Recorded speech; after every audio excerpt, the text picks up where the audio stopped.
আইৰ সৰু বাপেৰ সৰু তই হবি বৰ গৰু তোৰ জহে মিলিব ভাতে তোৰ জহে মিলিব ভাত ঐ দীঘলতি দীঘল পাত মাখি মাৰো জাত জাত আইৰ সৰু বাপেৰ সৰু তই হবি বৰ গৰু তোৰ জহে মিলিব ভাতে তোৰ জহে মিলিব ভাত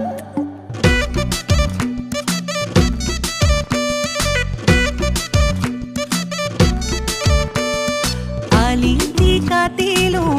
মইনা কখৈ চেপাতি পাতিলো মইনা কখৈ মাগুৰ মাছে হালি পালো মইনা এই কখ কাগজতে ঐ লিখিত তোৰেই নকি এবছৰে হলে হেৰো তোলা পাত মঙলাত আইজনী ওলাই মাত মইনা চৰাই মতা দি